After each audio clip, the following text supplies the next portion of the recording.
Me llamo Alfredo Weisblatt, soy psicólogo y soy especialista en metodología procesé, coordino grupos, en este caso, bueno, hablando del grupo de hombres que se hizo en la localidad de Fuenlabrada. ¿Cómo fue el desarrollo de ese grupo? ¿Cómo sentías que venían las personas al principio y cuéntame un poco el desarrollo del taller? Bueno, nosotros trabajamos hace mucho tiempo el tema de la problemática de la masculinidad, de los roles, de lo que se habla de género, de lo que le pasa al hombre, ¿no? El hombre cuando llega a un grupo llega destruido, ¿no? Es decir, como sobre todo cuando estamos hablando en esta época que tiene que ver con el desempleo, la desocupación, ¿no? Donde el hombre hace desde el centro de su identidad el ser trabajador, el ser proveedor. Entonces, un hombre que en este momento, que ya toda la problemática que tiene por ser hombre, se juega en la incidencia de un momento particular en lo histórico social que hace que ese hombre no tenga trabajo, tiene una incidencia muy grande en su autoestima, en su manera de estar, en su salud, en su cuerpo, en sus vínculos, en sus relaciones cotidianas, etc. Entonces estos hombres llegaron mal, ¿no? Sabíamos que, bueno, que estos hombres iban a llegar mal, ¿no? Ya hubo la detección que fue hecha desde los médicos del centro de salud o las trabajadoras sociales o desde enfermería en el centro de salud, justamente ya detectaban un malestar que no tenía que ver con una intervención médica, ¿no? Que no tenían que ver con dar una pastilla o mandar a hacer una placa o una analítica, sino que tenía que ver con cosas que repercutían directamente en el ánimo y la salud. Entonces llegan mal, ¿no? Llegan mal. Había bueno, la queja particular era sobre el trabajo, ¿no? La queja particular era el desempleo. No tenemos trabajo con la edad que tenemos, con lo difícil que está, y ahora qué hacemos, y ahora dónde vamos. Lo que se estaba preguntando, más allá de una cuestión de realidad, que en el sistema que vivimos uno tiene que trabajar, ¿no? Y lo lógico y saludable en un sistema social es que haya trabajo, ¿no? Para que la gente pueda hacerlo. Esta falta de trabajo, decíamos, golpea de manera muy fuerte en lo que tengo la identidad del hombre. Entonces, una de las cosas que subyace en cuanto tú te encuentras con un grupo de hombres en esta situación es: ¿valgo o no valgo? ¿Para qué valgo? ¿Qué sentido tienen las cosas? ¿Dónde me pongo? ¿No? Porque un hombre que no está donde teóricamente tiene que estar cumpliendo su rol, ¿no? De proveedor de la familia, cuando está en casa molesta, ¿no? Es un mueble, no sabe qué hacer porque nunca estuvo de alguna manera sintiendo que ese era su lugar.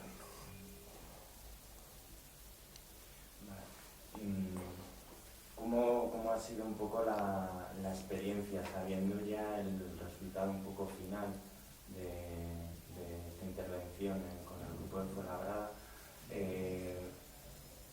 ¿Qué sientes un poco al ver que esta gente ha tenido bastante empuje para adelante, para seguir haciendo cosas? Bueno, hay distintos planos, ¿no? Yo creo que hay un plano que tiene que ver con uno cuando coordina un grupo, ¿no? Es decir, cuando un especialista, una persona, un coordinador de grupo se para frente a un grupo a trabajar una temática y una problemática que también lo incumbe, ¿no? Porque uno es hombre, ¿no? También elabora y trabaja todo aquello que está trabajando con el grupo. O sea, siempre trabajar con un grupo es enriquecedor, ¿no? Siempre trabajar por ejemplo, a mí como hombre, trabajar con un grupo de hombres siempre me hace dar una vuelta y poder ubicarme en un lugar distinto, ¿no? Porque siempre salen cosas distintas y matices y distintas cosas que, como siempre decimos, hay cosas que uno solo no puede trabajar, ¿no? Las tiene que trabajar con otros. Por eso para nosotros trabajar en grupo es fundamental, no solamente como no como un dispositivo o como una técnica, sino porque se mueven cosas que permiten elaborar de manera colectiva. Entonces desde ahí para mí es una gran satisfacción. Otro punto de gran satisfacción es el ver cómo están, ¿no? O sea, que están potentes, que sienten que que pueden hacer cosas, que han encontrado distintos lugares, que no es solamente la satisfacción narcisista o de autoestima o de posibilidad de vivir y valer para algo solamente en el plano del trabajo, sino que cuando uno es precioso que estén volcados hacia afuera, ¿no? Es decir, nosotros cuando trabajamos con los grupos y trabajamos en grupo formativo, con la población, con la comunidad, uno de los objetivos que buscamos es el protagonismo personal y social. Entonces, que estos hombres en el trabajo que han hecho como grupo hayan logrado un protagonismo personal en decir, yo puedo modificar las condiciones en las cuales mi vida se desarrolla, pero que no se haya quedado solo ahí, porque estos hombres han salido a apoyar la Marea Blanca, han salido a la Secretaría de Igualdad a hacer talleres, tienen un ímpetu enorme de encontrarse con otros hombres para transmitir y poder multiplicar aquello que ellos han sentido, ¿no? Es como que los siento potentes hacia ellos, pero también los siento potentes hacia afuera, ¿no? Cuando uno piensa que puede modificar lo que tiene que ver su vida personal, pues esta sensación de que nada se puede cambiar, cuando algo se puede cambiar, se rompe como molaridad, ¿no? Se rompe como cosa global. Entonces, en la medida que eso puede empezar a romperse, se van pudiendo cambiar ciertas cosas también hacia el afuera, ¿no? Y un tercer plano que tiene que ver con lo metodológico, ¿no? Con las cosas, con la satisfacción por el proceso que este grupo hizo. Porque a medida que van pasando las reuniones, nosotros trabajamos con un programa, es decir, no es un grupo de autoayuda, no es juntémonos y vamos a decir lo que nos pasa y vamos a darnos palmadas entre todos para sentirnos mejor, sino que justamente de lo que se trata es de empezar a develar aquello que como hombres nos hace actuar de una manera. Como hombres, un guión que nos hace decir ser hombre es esto, no un guión social que nos plantea ser hombre es esto. Si nosotros no podemos tomar distancia de ese guión, es decir, si nosotros pensamos que ese guión somos nosotros, terminamos haciendo cosas que van en contra nuestra y que nos generan grandes malestares. Entonces, el poder ir trabajando desde el principio, la primera reunión donde nosotros hacemos un planteo de decir, bueno, poner la problemática sobre la mesa, ¿no? Decimos, ¿qué le pasa al hombre? ¿Qué es un hombre? ¿Cómo es un hombre? ¿Qué hace? Entonces, ahí lo que se trae en principio es todo lo que ellos tienen en la cabeza, en el cuerpo, etcétera, de lo que es un hombre. Y lo vuelcan en distintas situaciones que nosotros trabajamos en la primera reunión. Es decir, la primera reunión de lo que se enteran es que hay una problemática, ¿no? Hay una problemática que está relacionada con ser hombre. No saben por qué, pero pueden empezar a pensar que las cosas que sienten, esta cosa de sentirse inútiles, de no encontrarse en casa, de no saber cómo relacionarse con los hijos, de no sentir que tienen otro lugar que no sea el ático o el garaje o el bar, ¿no? Esos malestares tienen una razón de ser. Es decir, que no solamente está en la cabeza de cada uno, que no solamente me pasa a mí porque soy un gilipollas o porque lo hago mal o lo que fuera, sino darse cuenta que hay una cuestión que tiene que ver con una problemática silenciada del hombre. Y eso es un impacto fuerte ya la primera vez. Cuando en la segunda reunión uno trabaja con el grupo, lo que empezar a darle un sentido, empezar a dar un elemento de análisis, ¿no? En lo que es por qué esto es así y dónde salen esos guiones, hay como un alivio, ¿no? Este grupo sintió como un alivio muy grande, porque uno siente que los hombros se aflojan, ¿no? Porque no solamente hay una problemática, sino que hay una problemática cuya causa puedo conocer, algo que yo puedo empezar a ponerle palabra, puedo empezar a ponerle rostro, ¿no? Identificarlo, ¿no? Es como, a mí una frase que me gusta mucho de Bourdieu que dice, nombrar es un acto político, ¿no? En tanto uno nombra, ya da existencia. Entonces poder ponerle palabra a unos malestares que no tenían palabra, no es como el equivalente a lo que fue en la década del 60 el inicio de los grupos de mujeres, ¿no? O sea, Betty Friedan habla del malestar sin nombre. En tanto no se le podía poner nombre, no se podía trabajar. Los hombres cuando pueden empezar a ponerle nombre a ese malestar, también pueden darle existencia. Y en la medida que pueden darle existencia, también se pueden confrontar con él. Y es muy interesante porque esto los afloja mucho. Afloja mucho. Cuando empezamos a trabajar lo que implica la construcción de ese rol, es decir, qué es lo que el hombre pierde en esa construcción, qué es lo que el hombre pierde para hacer ese guión, para seguir fielmente el guión de lo que se espera a él en una sociedad como la que vivimos, una sociedad capitalista que vivimos, que exige una división de roles, donde el hombre es el fuerte, el trabajador, el que puede con todo, y la mujer es la que tiene que encargarse de los cuidados, de lo doméstico, de generar y cuidar ese nido del que el hombre tiene que mantener, ¿no? Y a su vez ese hombre es súper dependiente de esa mujer que le soluciona todo en el adentro para que se pueda ir a trabajar afuera. Vemos que en esa construcción el hombre pierde muchas cosas, ¿no? Entonces es muy importante poder trabajar eso de ese modo, porque en general cuando se trabajan estas cosas, se le dice al hombre desde lo que tienes que cambiar. Es decir, la mujer está jodida y tú eres un cabrón que está haciendo estas cosas y está jodiendo a tu mujer. Entonces tú tienes que cambiar eso, tienes que ocuparte de los hijos, tienes que ocuparte de la casa, tienes que ser más afectuoso, tienes que considerar más al otro, ¿no? Entonces esto queda como en el plano de un deber ser, ¿no? Yo lo hago por el otro, yo lo hago para que el otro no esté mal, pero muy pocas veces se trabaja cómo todo esto se le ha quitado al hombre. Es decir, cómo es algo que es deseable, que es humano, que es necesario, poder conectarse con los afectos, poder sentir que uno vive en su casa, ¿no? Poder darse cuenta que uno puede abrir la nevera no solamente para decir no hay nada, sino que voy a comprar y compro lo que tengo que comprar, ¿no? Es decir, que si no hay papel higiénico en el baño, yo puedo registrarlo, ¿no? Y ocuparme de no tener que estar sentado en el váter y llamando a los gritos a alguien para que me traiga papel higiénico, ¿no? Que la paternidad no es un peso, sino que nos lo han hecho vivir como peso para que no tengamos que ocuparnos de los hijos y que cumplamos nuestro rol en el trabajo vendidos hacia la afuera.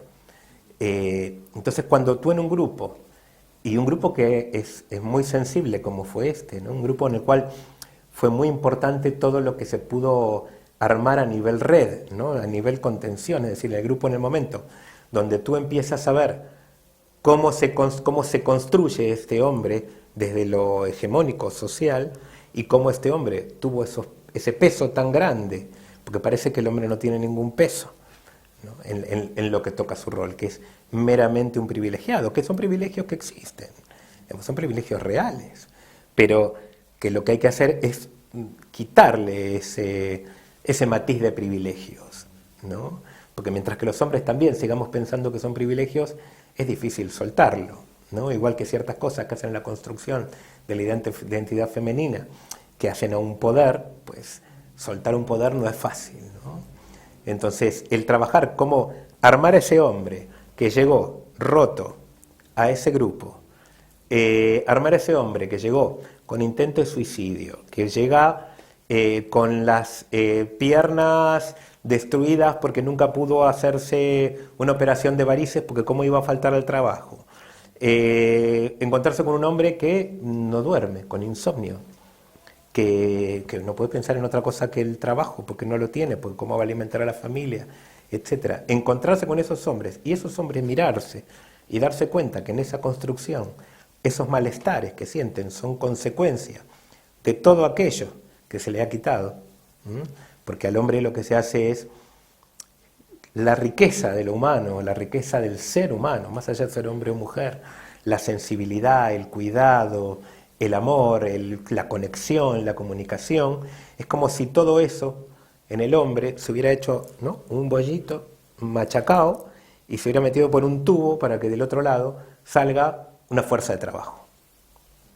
Es decir, que todo lo que sea masculino se exprese como fuerza de trabajo, como un hombre trabajador eficaz, como un proveedor al que no falte nada. Entonces, cuando como hombre esos hombres se miran y pueden reconocer el dolor de cada uno de los demás, reconociendo también el propio y pensando que esos costos son demasiado altos como para pagarlos, empiezan a poder mirar que la vida no es solamente el trabajo, no porque no haga falta, al contrario, nosotros siempre hacemos mucho hincapié en la necesidad de que ese trabajo es real, que en las condiciones en las que vivimos es necesario trabajar, más allá de que este trabajo nos machaque, etcétera, pero tenemos que trabajar. Ahora, mientras tenemos que ir cambiando las condiciones, tanto nuestras como hombres, en nuestro entorno, en nuestras relaciones, como también a nivel social, que es lo que constituye el trabajo. Y yo creo que ese es un punto maravilloso en este grupo, donde en el momento que vieron aquello que era robado, expropiado, que nos fue quitado para construirnos como somos, genera los malestares que tenemos. Para poder dejar de tener los malestares que tenemos como hombre, tenemos que recuperar aquello que se nos ha quitado, que es justamente aquello que se nos pide. Pero no es lo mismo hacerlo por el otro, no es lo mismo hacerlo para que la mujer no se quiebre, que hacerlo, o sea, y generar una igualdad que en algún punto es ficticia, ¿no? Porque no termina siendo igualdad, que hacerlo para recuperar lo que a mí me falta, que hacerlo porque yo lo necesito y hacerlo porque si no me siento como el culo. Entonces ahí podemos llegar a empezar a hablar de una igualdad de hombres y mujeres y de seres humanos que respetan sus necesidades y que respetan las necesidades de los otros, ¿no?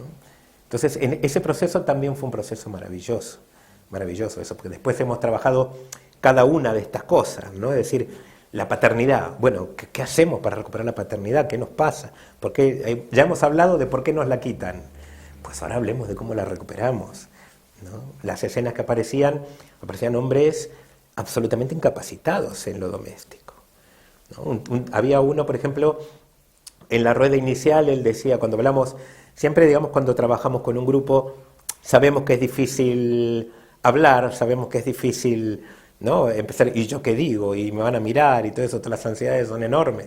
Entonces, una de las primeras cosas que nosotros le pedimos a un grupo cuando paramos es lo que más saben, es el nombre, ¿no? Entonces la persona dice su nombre y a veces les pedimos que digan otra cosa y esta vez yo les pedí, bueno, esos nombres, uno dice un hobby, ¿no? Un hobby el fin de semana, porque durante la semana uno sabe, ¿no? De qué va. Pero un hobby el fin de semana, y uno de ellos dijo trabajar, como que su hobby es trabajar. Este hombre empezó de esta manera, o sea, no pudiendo encontrar otro hueco que no sea el del trabajo. Este hombre, cuando hicimos las primeras escenas de la presentación de la problemática, que es lo que le pasa al hombre, iba con la bolsa, ¿no? Es una escena donde están en un parque y el hombre va con la bolsa. Entonces, ¿qué estás haciendo? Ahora trabajo en la bolsa, dice, ¿no? En la bolsa de la compra. Y fue precioso cuando al final, él dijo, pero aparte no necesitaba trabajar él. O sea, él tenía su empresa, sus hijos le estaban diciendo que se deje de joder, que se quede en casa, que disfrute de la vida, pero que él decía que su hobby, su disfrute era trabajar. Después de trabajar, bueno, esta recuperación de la paternidad, del saber encontrarnos en casa, sentir que es nuestra casa también, poder recuperar la expresión de nuestros sentimientos, porque tela marinera, digamos, ¿no? Al hombre se le expropia, se le quita la posibilidad de poder conectarse con sus sentimientos, ¿no? Siempre se dice, los hombres somos muy simples. No me acuerdo, había leído en un momento alguien que había escrito, no sé si Sinai o quién, que decía, le dije, que él comentaba en un artículo periodístico, le dije a un amigo que iba a escribir un libro sobre los hombres, y él me dijo, bueno, medio folio, ¿no? Es decir, como que no demasiado, como que los hombres somos más simples, que no conectamos, que las mujeres conectan mucho con sus sentimientos y dan muchas vueltas, y que nosotros somos muy llanos y sencillos. No, no es así, es que no tenemos habilitada la posibilidad de conectarnos con nuestros sentimientos y con la expresión de los mismos. Entonces, ¿cómo nos enteramos que nos pasa algo? Pues nos lo dice otro. En general la mujer. No, la mujer es la que nos dice, ¿por qué te pasa? No me pasa nada.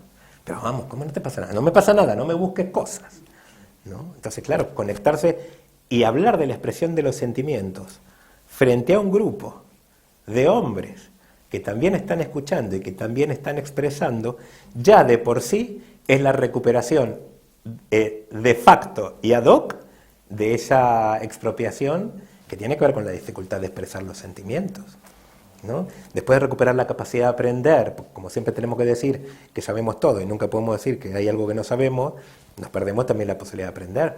Como siempre tenemos que estar pudiendo con todo, dando la talla con todo y haciendo las cosas más peligrosas que pueden existir para cumplir por el trabajo, por lo que fuera, ¿qué pasa con el autocuidado del hombre? ¿No? Siempre forzamos el cuerpo llevándolo a lugares donde no podemos llegar, porque como tenemos que llegar al cierto lugar que se espera de nosotros, forzamos nuestro cuerpo y lo forzamos como si fuera una máquina. Entonces, poder trabajar todas estas cosas que tenían que ver con la posibilidad de recuperar aquello que el no tener nos hace daño, poder recuperar esto para poder estar bien, este hombre el último día dice, he decidido que me voy a dedicar a cocinar paellas y que dejo de trabajar, ¿no? Porque era empezar a recuperar un montón de cosas, así él como muchos otros, ¿no?